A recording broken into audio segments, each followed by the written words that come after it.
This is a true Chinese folk song about a place called Fengyang. It tells of the long suffering of the Chinese people, of the invasion and continued misery, and of the hope for eventual freedom.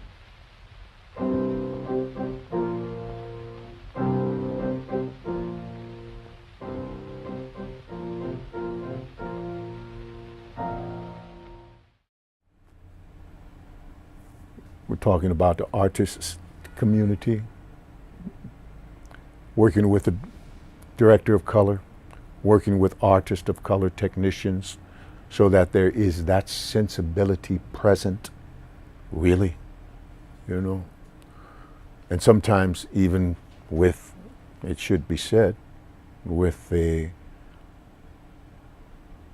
community, the creative community of color, that sensibility is warped. All of August Wilson's stuff was about the beauties of the culture, the idiosyncrasies of the culture that one may not understand who's outside of it, but those who are within it understand it fully, and would encourage those who are outside to do a little more work to understand it, because it may help them to dismantle some of the stereotypes that they've learned through film. This industry, Hollywood, film industry, for many years has allowed, just as they have with the Native Americans and many other ethnicities, have allowed them to be stereotyped for a very long time, where those images go out to the world and often are believed by many of the populace of the world that that's how that person, those people are. Well, if that's the only image that's going out, that's not going to work. Not a lot of time has passed in relationship to African Americans being able to reverse the lens.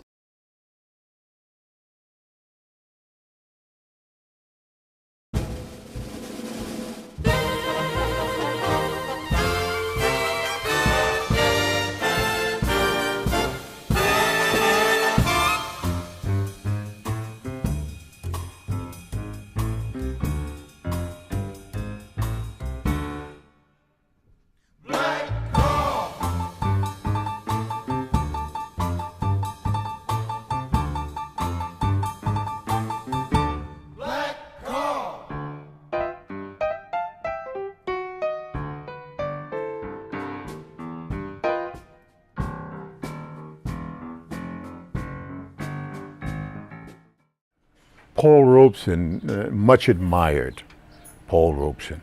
He had a very successful career. This man was the most popular artist in the world, not just black artist, but the most popular artist in the world in the early 40s.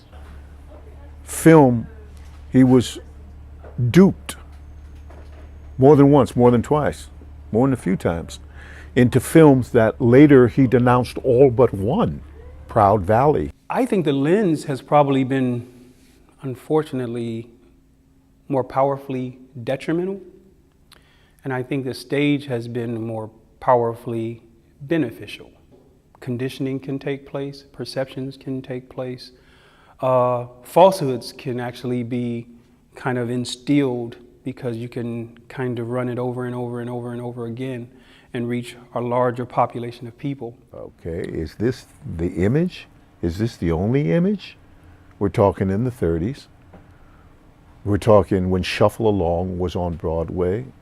We're talking, it's before Paul did Othello on Broadway. I think early in his career, before he matured in his own way of thinking about racism and being used and having a strong social consciousness, understanding Jim Crow and how even in England when he did Sanders of the River, he was promised that things would happen with the film would go this way. And when he saw the film,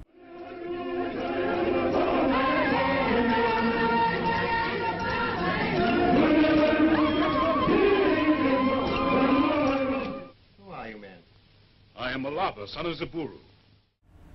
he was extremely disappointed and pretty angry about it all, so angry that he tried to buy up all the reels so that they wouldn't be shown, but it didn't work. I think you know, it was deception. Because Paul Robeson's films were not on an isolated island. This man was dealing with his life being threatened on a regular basis, having to break through barriers on a regular basis, accomplish all the goals that American society said you needed to accomplish by way of education and study and accomplishment. And then when he gave his voice an opportunity to be heard in its essence, there was backlash. We as human beings are flawed. Contradictions are within us. And sometimes we don't intend to do a piece a certain way, and because it's on film, there's opportunities for it to be manipulated. He wanted freedom, is what he was up to. Freedom, real freedom, true freedom. That was something that we wanted to celebrate, wanted to reflect in the work we did, and let that work sustain and mirror a social consciousness. Do work that had a substance to it, that was still theater. My definition of acting is that one takes their experiences and molds it to a script, a play that has some familiarity, some similarity, something that is connected to that artist.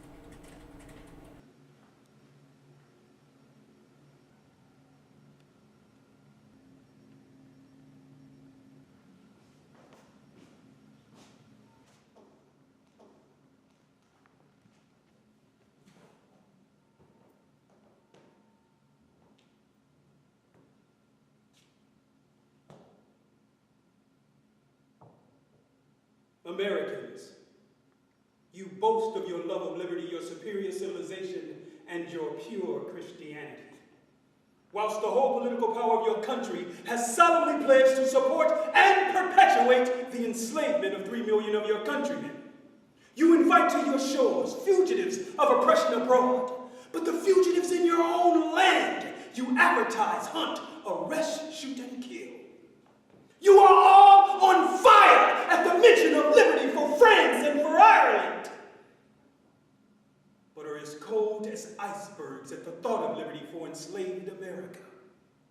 You can bare your bosom to the storm of British artillery to throw off a 3-penny tax on tea, yet wring the very last hard-earned farthing from the grasp of the black laborer in your country. You profess to believe that of one blood God made all nations of men to dwell on the face of the earth and hath commanded. That was a piece from Frederick Douglass, from a piece called Mine Eyes Have Seen. Who wrote it? Several people. History professors did a compilation of letters from the Civil War.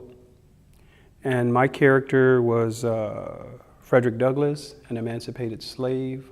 I was really concerned about how the African American voice would be represented.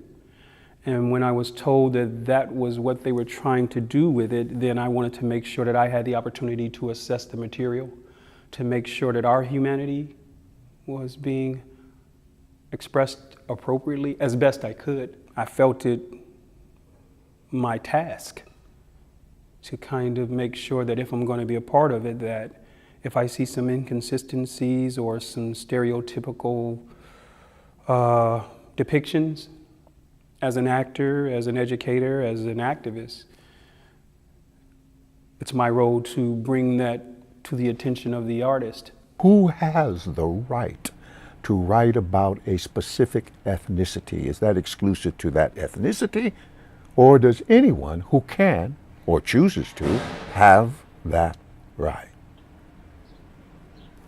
How does that work? Who has the right? Is some kind of exclusivity in there? I don't think so. I think if one has talent, if one has an ability, if someone really has a desire and call it judgmental, has a real reason, then, and they're good at it, they should. It's always good to have more than one perspective about a particular event or set of situations. Watching the creative process happen with a group of creative people. We hear those stories. It happened to me. Probably happened to you. You see a story and that's why you're a filmmaker. You want to do something. You know, I wanted to do something. I wanted to tell certain kinds of stories and have a forum to do that. Robey Theatre Company. Just exchanges, simple exchanges of opinions with people. Those were inspirational. I wanted to do that in a formal way, in an entertaining way, in a fun way. It's a very spiritual thing for me, synonymous to the Black church, synonymous to rites of passage programs, synonymous to pilgrimages back to your place of origin, wherever your indigenous reality is, and finding ways to like connect with that through the forms of expression and communication that were left or still exist. It's in my mind on par with that because it creates a certain sense of safety, a certain sense of comfort that is not often experienced outside of this reality. Because I'm not an artist for the sake of being confirmed. I'm being an artist for my own reasons. How did they feel about it? It's going to be different because they all come from different experience and have different prisms that they look through the story at and the characters and moments in the play. That's just the way it is. And that's pretty much the way it should be. When a revelation is made in a piece of work, and we're talking theater here, when a revelation is made, sometimes you can't articulate, or a person, one, cannot articulate what the revelation is, but they felt something. There was something emotional and intangible that comes from a visceral place that moves them, that may even change them. 说凤阳，道凤阳，凤阳本是好地方。自从出了朱皇帝，10年到有9年荒。